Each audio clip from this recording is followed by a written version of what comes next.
Welcome to Live Daf, your online Daf Yomi Shir. Shalom Aleichem, welcome back to today's Daf Yomi Rosh HaShanna test. We begin 4 lines from the top of the Amud. Yesterday, the Gemara alluded to the concept of Hoysafa, Moisifin min hachoil ala kodesh. Whether it comes to Shabbos, Yom Tov, Yom Kippur, or Shemitah, we'll take some of the mundane, some of the weekday, and add it, connect it to the Kedusha. So the Choil will contribute to the Kedusha. How do we know that? From where do we learn this concept? Says the Gemara 4 lines from the top. How do you know that there's a concept of Moisif min hachoil el hakodesh? The Sanya, the Brisa will focus on the pasuk which reads as follows: Sheishes yomim tavoid, work during the week. Ubayom hashvi tishbais, come the 7th day Shabbos, refrain from malacha. And the pasuk concludes with the following words: Becharish ubakotza tishbais, refrain from plowing or harvesting. Now on Shabbos, all malachas are asur. Why does the pasuk single out charisha and tzira? Apparently, the drush is going to be that the pasuk now switched tracks. Although it began discussing Shabbos, you work 6 days, the 7th day you rest. But the last 3 words of the pasuk, B'char shabakata tishbais, is no longer referring to Shabbos. Rather, it's referring to Shemitah, where you're meant to refrain from working the land. B'char shabakata tishbais. Says the Brisa, the Sanya, B'char shabakata tishbais, which seems to be referring to Shemitah. Well, that's also problematic, because for Shemitah, we already have another pasuk. You're meant to refrain from avodas kaka. There was no need for this pasuk to instruct us regarding refraining from charisha u'ktsira on Shvius itself. We have another pasuk which says, Sad chalei sizra, v'charm chalei sizmar. You're meant to refrain from working the land on Shemitah. The pasuk here evidently is coming to add something. Toisefes Shvius. You may not do malachos even before or after Shemitah, which will benefit the Shemitah produce. Ela charish shel erev Shvius, hanichnas Shvius. You may not do charisha even before Shemitah, if it will go into, so to speak, if it will benefit, if it will be l'tayelis of the Shemitah product. So by plowing too close to Shemitah, you're actually enhancing the product, the fruit or whatever that's going to grow in Shemitah. So you may not do that. And likewise after Shemitah, the katzar shel Shvius hayotzil motzoi Shvius, the harvest of Shvius which extends into motzoi Shvius. So you have Shemitah product which is still in the ground after Shemitah, that still retains kedusha Shvius and must be treated accordingly. According to Taisus later on, you may not do charisha around the stalks if they are Shemitah product, because you are actually helping and assisting in the growth of that product. And that's what the pasuk means, charish v'katzer. You may not do malachos before or after Shemitah. That's called Tosefes Shemitah. Even though it's not on Shemitah itself, it's before or after, but if it's going to benefit the Shemitah produce, you have to refrain. So this is the mocker of Tosefes Shemitah. And as Taisus seems to say, that according to Rakiva, everything will be learned from here. Rakiva have a yol of kulam mishvius, Taisus says. Shabbos, Yom Tov, Yom Kippur, everything will be connected, will be derived from Shemitah. Just like this is Tosefes Shemitah, this is Tosefes Shabbos, which means you have to advance the Shabbos into the weekday. Start a couple of minutes before Shabbos actually comes. Extend it into Motzei Shabbos. So weekdays are meant to contribute to the Kedusha of Shabbos, likewise Yom Kippur or Yom Tov. Rabbi Shmuel Eimer, I have a different approach to this pasuk. I'm not going to learn Tosefes Shemitah from here. Rather, the pasuk is speaking completely about Shabbos. Sheishes Yomim Tavoid, Ubemeshvi Tishbois, Bechorish Shabakata Tishbois as well is a reference to Shabbos. And the pasuk is trying to give you an exemption, a kula, to tell you. Rabbi Shmuel Leimer, ma chorish reshus, just as chorish in this pasuk is non-mitzvah, of kotzer reshus, likewise. Kotzer, harvesting, which is mentioned right next to chorish, is also referring to a non-mitzvah harvesting. Meaning, chorish evidently is non-mitzvah. There is no mitzvah ever to plow. So the fact that the pasuk mentions b'chorish or b'kotzer next to each other, Torah is telling you what type of activity are we speaking about? Non-mitzvah activities. Because just like chorish is non-mitzvah, there is never a mitzvah to be chorish, likewise kotzer, which is included in this pasuk, which is asur on Shabbos, is dafka if it's a non-mitzvah harvesting. Av kotzer rishus, as opposed to yotza, ketzira omer shu mitzvah, as opposed to harvesting for the omer purposes. Harvesting barley for the omer carbon, since that's a mitzvah, and is meant to be done on Shabbos, you can do so. You can do it on Shabbos. Let's go over to Rashi, off to the right. The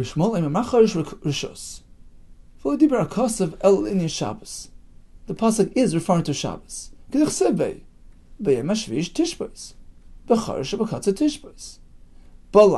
pasuk is telling you it's only asur if it's a non-mitzvah activity.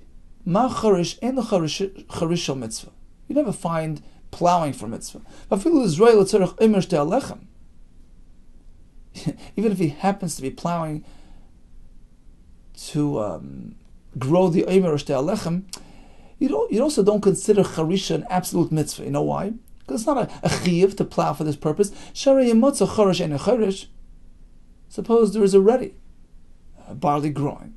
There's already a chorish and zerua. Do you have to do it specially for the omer? No.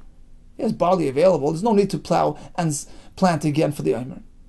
And therefore, that's why it's also to be done on Shabbos. Because charisha inevitably is a non-mitzvah activity. Av kotzer, shani oiselacha. Likewise, when I disallow harvesting, what type? B'shel reshus ani oiselacha. It's only if it's non-mitzvah. Yotza k'tzira omer shu mitzvah, as opposed to cutting for the omer purposes. That is a mitzvah. What does that mean? Shafilu matzah kotzer mitzvah liktzer. Even if he happens to find harvested barley, he has to go ahead and do the k'tzira l'shem mitzvah. So the masa is part of the mitzvah. The k'tzira is part of the chiyuv. It's different than chorish. So we learn from here that which kotzer is asur? Only the kotzer which is doimet to charisha, which is not a mitzvah. But if it's a kotzer shal mitzvah, it's doiches Shabbos. Now, what does Rabbi Kiva hold? There are two approaches in the Rishonim. Some say, "Enachanami according to Rabbi Kiva, there is no heter to do k'tzira so'emer on Shabbos. You have to do it before Shabbos." According to others, he learns the same halacha, but from halacha Moshe Sinai. Okay, so in any case, we have this pasuk, which contains the words "Bechorish b'kotzer tishbos." According to Rabbi Kiva, Tesefes Shvius. According to Bishmuel, Ketzir mitzvah is mutar even on Shabbos. Let's go back to the Gemara. If so, Rabbi Shmuel Meisifin Mechal HaKodesh Minalei. How does Rabbi Shmuel know the concept of Meisifin Mechal HaKodesh? He used that pasuk for the K'tzir mitzvah. It's unavailable to teach us this concept. Nafkalim and Desani, he learns it from the following brayso. The pasuk says, V'nisem es nafshei seichem b'tishrei. You meant to pain yourself, to start fasting on the 9th day of Tishrei. On the 9th day you fast. Yochel b'tisha. Do you really mean on the 9th? Tamaloy be'erev. Pasuk says, B'tishcha l'chodesh be'erev. It starts at nightfall. I be'erev. Okay, if it's nightfall, Yocham shetechshech. Do you mean literally? You only start fasting when nighttime arrives? Tamaloy b'tisha. Pasuk says b'tisha. So you have a conflicting diuk here. B'tisha means erev Yom Kippur. Be'erev means only at night. Okay, it's at, how does this work? Although the primary fast day is Yom Kippur, which begins at nightfall, but you start a bit earlier. We learn from here that you start fasting a bit before nighttime arrives. You add a little from weekday to Kedusha. You're going to be moisif. the weekday is going to contribute a bit to the Kedusha. You'll start your fast a bit early, which is B'Tisha. From here we learn that you add going into Yom Kippur. What about on the way out? Do you extend Yom Kippur into Matzah Yom Kippur? Yes. We connect the two evenings. Just as you're Moisef, when it comes to the first evening, you start a bit early. You do the same when it comes to the next evening. Matzah Yom Kippur, you extend a bit into the next night. Perhaps this only applies to Yom Kippur. Shabbos Minayin, what about Shabbos? Extra word. This applies to Shabbos as well. You meant to be Moisef on Shabbos, as we do today. You meant to start a bit early, to be Mekayim the mitzvah of Tesefes Shabbos. Yom Tov Minayin. What about Yom Tov? Another extra word, that this concept applies to Yom Tov as well. Haketzad. So we learn from here, whenever we have the concept of resting, refraining from work, whether it's Shabbos, Yom Tov, or as Tosha says, this is coming to add Shvi'is as well. We add from Chayil to Kodesh. Oh, so here's the Makar according to Rabbi Shmuel. Rabbi Kiva, who already learned this concept from the other pasuk. What does he do with this pasuk? He needs it for the following halach. Like the Tani Chia Barav Midifti. As we find the following brayse. The Tani Chia Barav Midifti. The pasuk says, what do you mean? Who fasts on the 9th day? The pasuk says you meant to fast on the 10th day of Tishrei, not the 9th day. Fasting is on the 10th. The pasuk is telling you they meant to eat on that 9th day in preparation for the fasting of Yom Kippur. Whoever engages in Achila V'Shtiyah on the 9th day, on Erev Yom Kippur, which will empower him, enable him to fast properly on the next day. The Torah regards it as though as though he fasted not only on the 10th day, but also on the 9th. He gets schar, as though he fasted 2 days in a row. That's tremendous schar, just for having a little food. So that's the point of the pasuk, that there is a mitzvah to eat and drink on the 9th day. Rashi says, to enable you to fast. Rabbi Yehuda says, it's meant as an expression of simcha, of celebration. Look what's coming. A Yom Kippur, where Hashem will cleanse us of all our averis. Some say it's like the Suda that we have on Yom Tov, but you can't have it on Yom Tov itself. So you have it Erev Yom Tov, Erev Yom Kippur. Either way, several approaches in the Rishonim as to the significance of the Sudas Erev Yom Kippur, which they used to make a big deal of. The famous Medrash with a fellow went to buy a fish and he found a fortune. So Erev Yom Kippur is a mitzvah. Some say it's actually literal a mitzvah min Torah, as it sounds from the Pashtus Lashon HaGemara, which actually is one of very few mitzvahs achilu min Torah which we have today. We have very little opportunities to have an achilu min Torah. One is Erev Yom Kippur. The other one, of course, is achilas matzah. That's it. So in any case, that's the makar. This is the makar b'tisha. You meant to do inoi, which really means your achila is treated and regarded and valued as though you fasted on that day and the next. So in summary, we have 2 psukim and we have 2 shittas. The pasuk b'choresh b'kotza tishbo is according to Rabbi Kiva, coming to tell you Tosefes Shvius is aser, and the way Tosfos presents it, from here we learn to the whole concept of Tosefes, Shabbos, Yom Tov, Yom Kippur as well. According to Bishma, we learn from there, Kotzer mitzvah is mutter. From the pasuk b'nisim sanashechem b'tisha, we learn, according to Rabbi Kiva, kol echel b'tshi, he gets schar as though he fasted. According to Bishma, this is the makar for Tosefes Yom Kippur, Tosefes Yom Tov, Tosefes Shabbos, whether on the way in or on the way out. In fact, it's brought in halacha. That's why we extend the v'hurachim. We sing it with a little niggin of to give us that extra couple of seconds to be mekayim Tosefes Shabbos on the way out. Continues the Gemara Tana Rabban. Let's focus on Yovel, or rather, what activates Yovel. So the way Rashi presents the sugya, we have to begin with the psukim. The pasuk speaks about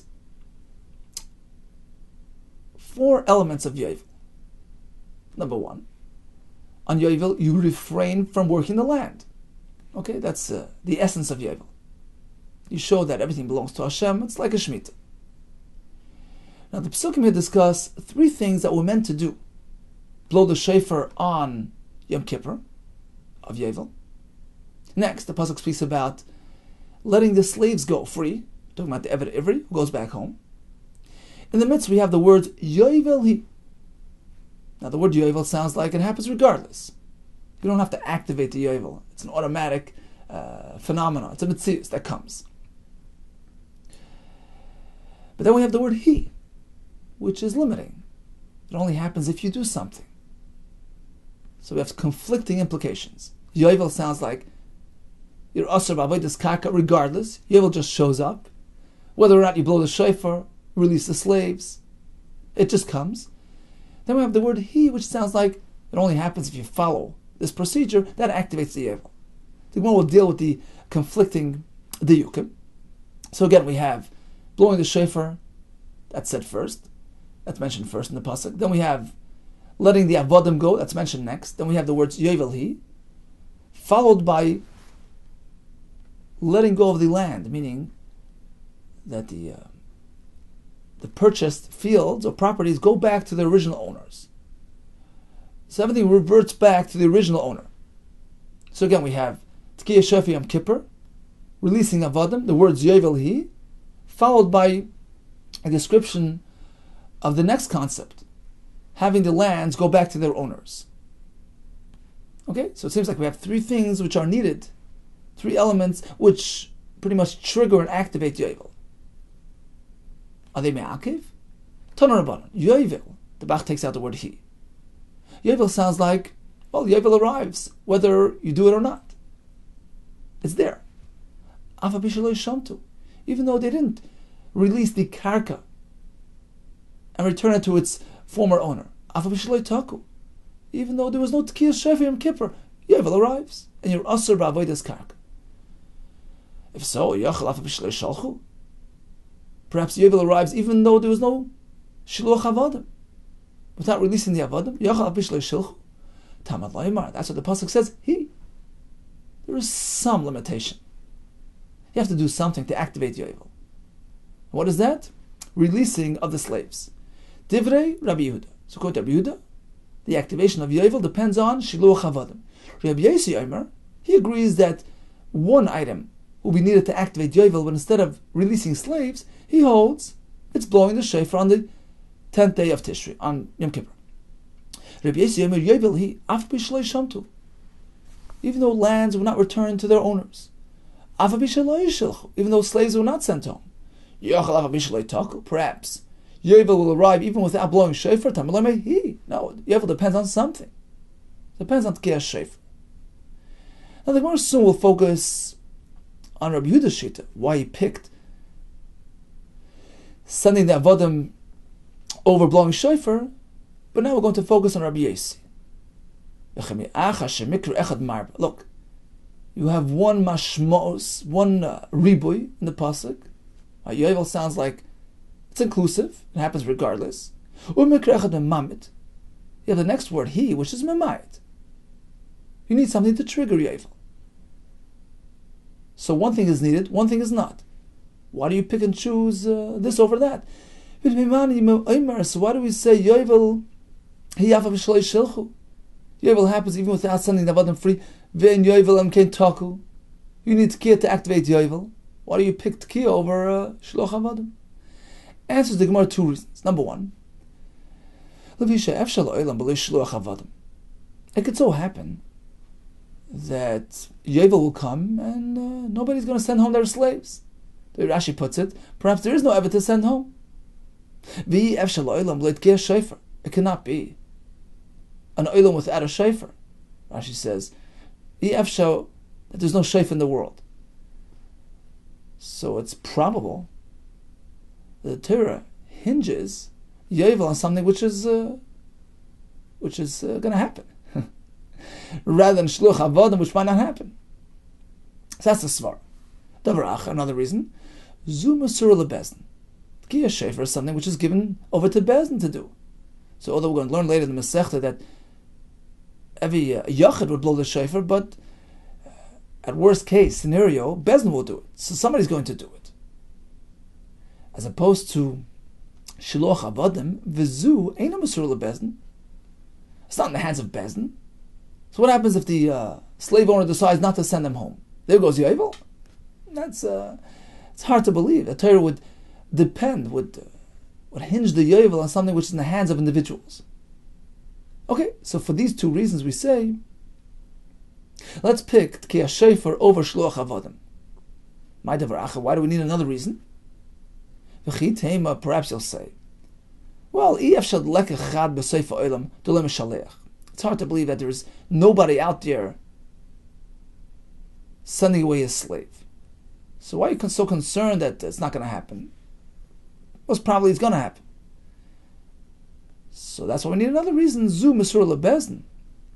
Fact is, Tkiyah Shofar is given into the hands of Bezdin, and it's more mistara. Torah was Toila, the halacha of Yovel, in something which Bezdin can control. Vizu Eina Mesur LeBezdin. However, sending away Yavadim is not something which is in the hands of Bezdin, and perhaps the owner will decide not to send them out.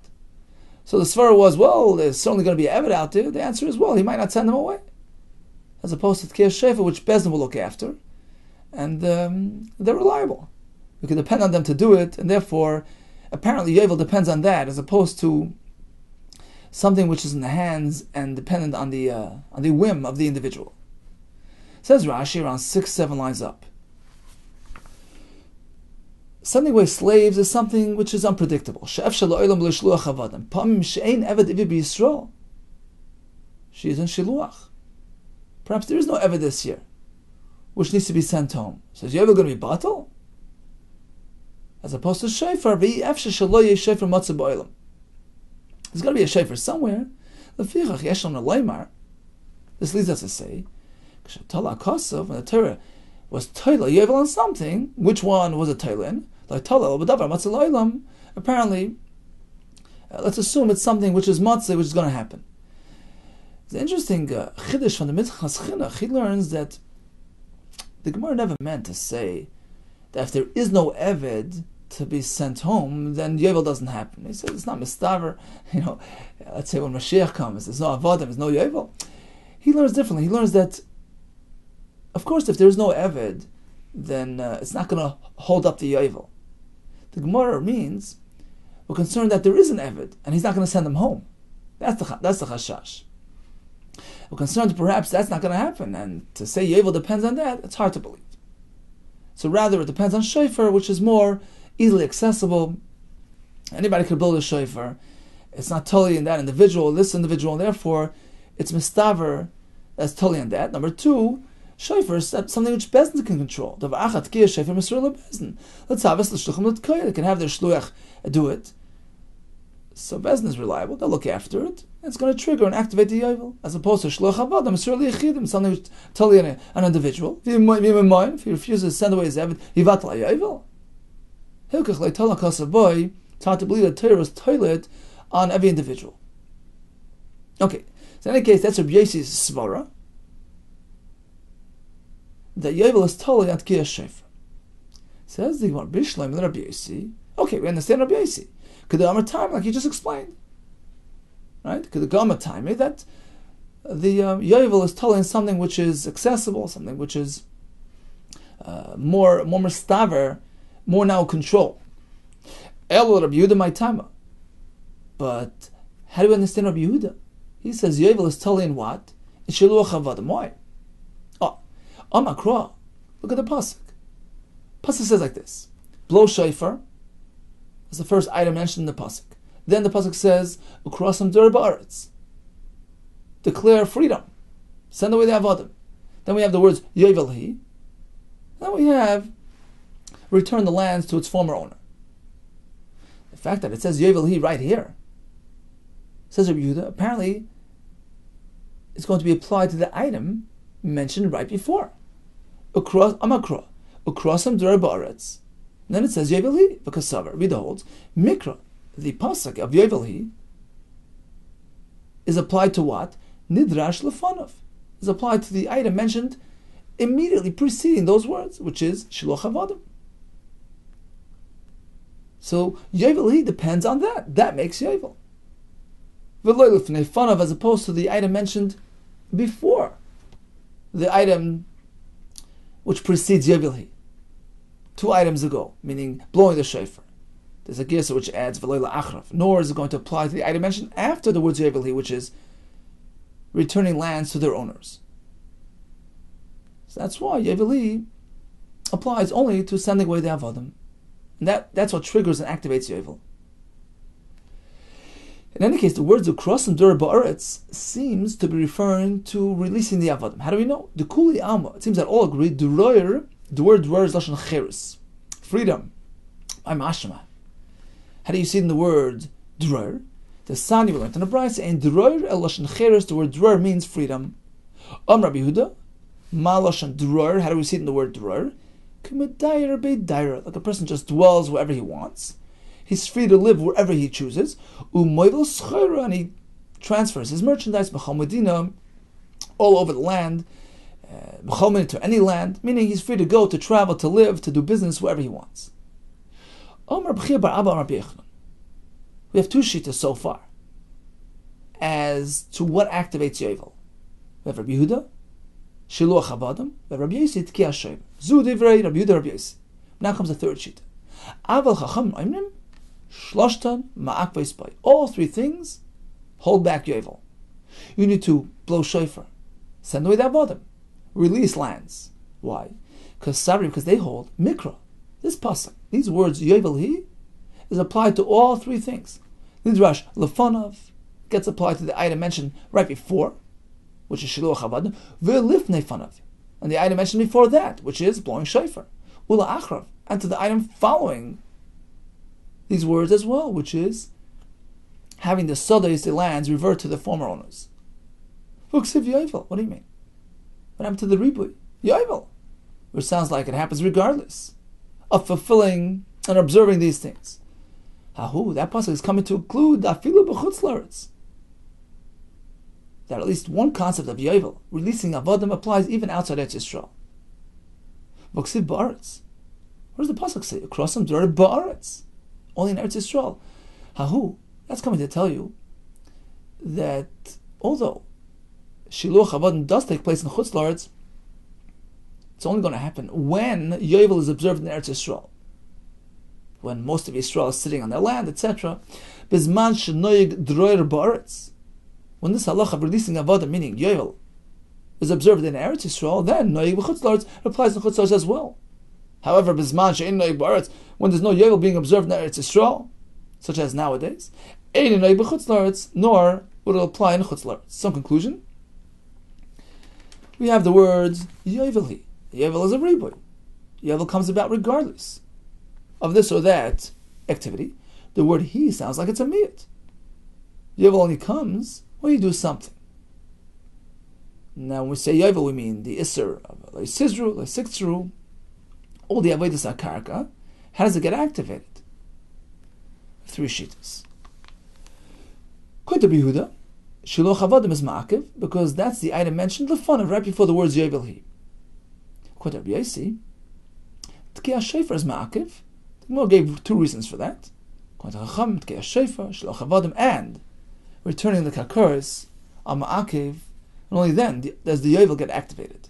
Interesting to note that even if you don't activate the Yovel, whichever shita you follow, you don't do that, and the Yovel is not activated, that only pertains to these halachas. For instance, the Isser of Avodas Karka. But of course, when it comes to the Seder HaShanim, as we learned yesterday, according to Chachamim, Yovel is a separate, independent count. 49 years, then comes Yovel, followed by year number 1. That happens regardless. So for instance, nowadays, even if Yovel is bata, but the Yovel year is still part of the calculation. So basically, every Yovel has 50 years, and not just 49. Continues the word of the Netiyah. We spoke about Echad B'Tishri being Rosh HaShanna for Netiyah, which really means that when it comes to counting the 3 days, the 3 years of Arla, if you plant before Rosh HaShanna, come Rosh HaShanna, meaning Echad B'Tishrei, the first year is up, you start counting year 2. regarding the 3 years of Erla. Minola, how do we know this? The Chsiv Shalish Shana Marelim. First 3 years of the fruit tree are considered Erla. But how do we know when the year begins? Uksiv Bashana Revis, right? So the 4th year is actually Neta Ravai, that's a lower level, it's not Asa, but it has to be eaten in Yerushalayim or redeemed. In any case, how do we know when the Shana begins? V'yolav Shana Shana Mitishrei. We connect through Egzer Shava, and we learn that Shana means Tishrei. The Chsiv Mirish Shana, we had this the other day, referring to the Zman of Mishpat, which is Rosh Chodesh Tishrei. So just as the word Shana there refers to Tishrei, here as well, Shana is referring to Echad B'Tishrei. V'ligma Shana Shana Minisan. Why don't we connect the word Shana to another place where the word Shana is mentioned and is referring to Nisan, Echad B'Nisan. Chsiv Rishon Ulachem L'Chadshei Shana. And says the Gemara would prefer learning from this pasuk, which is more similar in its phraseology. Don and Shana She'enim Chadashim. We learn the definition of the word Shana by us, by Erla, which is just Shana without any reference to months. It's an annual event, just a Shana event. We learn it from somewhere else, Mishana She'enim Chadashim, from the word Rosh HaShanna, which is a reference of Shana without any mentioning of months. It's a once a year annual event, and is referring to Echad B'Tishrei, as opposed to the other pasuk, V'ein don Shana She'enim Chadashim, rather than learning the definition of the word Shana by us, which has no Chadashim, from somewhere else, which is a bit dissimilar, Mishana She'enim Chadashim, from the other pasuk, Rishon L'Chem L'Chadshei Shana, which although mentions the words Shana, but it's together with Chadshei Shana. It's a different system. It's referring to the system of months, which indeed initiates on Echad B'Nisan. But when it comes to just plain Shana, this annual event, this annual cycle, that relates to Echad B'Tishrei, and we learn from there that Echad B'Tishrei is Rosh HaShanna for Natiyah for Erla, which the Gemara actually is going to elaborate on a bit further, Bez Hashem in tomorrow's daf. Okay, so what did we learn today? We learned about Tosefes, Yemaisif Mechal HaKodesh, whether it comes to Yom Kippur, Shabbos, Yom Tov, Shvius. Now, how do we learn these halachas? We have two approaches, Rekiva and Rabbi Shmuel. Now, we had a pasuk B'chor Shebekatz Tishbois, which was actually mentioned in the pasuk of Shabbos, Sheish Yom Tavod, or B'yom HaShvi Tishbois, B'chor Shebekatz Tishbois. The kasha was, why did the Torah single out these two malachas when it comes to Shabbos, which applies to so many other malachas? It says Rabbi Kiva was speaking about Shemitah. The pasuk is telling you, don't engage in any work which will benefit the Shvius produce. We learn from here, Tosefes Shvius is Asr. According to Rabbi Shmuel, that's not learned from this pasuk. Rather, we learn that just as Chorish is a non-mitzvah activity, the Katzar, which is Asr on Shabbos, is also a non-mitzvah activity, as opposed to Katzar mitzvah of the Omer, which is mutter even on Shabbos. From the pasuk V'nisam Nafsechem Batisha, we learn, according to Rabbi Shmuel, Tosefes Yom Kippurim, Shabbos, and Yom Tov, as well as Shvius. According to Rabbi Kiva, we learn the mitzvah of Kol Eichel B'Tshi is regarded as though he fasted 9th and 10th. We have the pasuk Yovel Hi, which is coming to be marba. That Yovel happens regardless of observing these specific mitzvahs, as opposed to the word He, which is limiting. It only happens if something is done. We have 3 shittas, according to Rabbi Yehuda, Tkei Shofar. Shluch Havadim is what triggers the Yovel, according to Rabbi Yossi, Tkei Shofar. According to Chum, all 3 things, Tkei Shofar, Shluch Havadim, and Chazoras Karka Lebolav, is needed to activate the Yovel. We learned that Rosh Hashanna, pertaining to fruit trees, is Echad B'Tishrei, and this is specifically relating to the halacha of Erla. So as soon as Echad B'Tishrei arrives, year is up, and year 2 begins.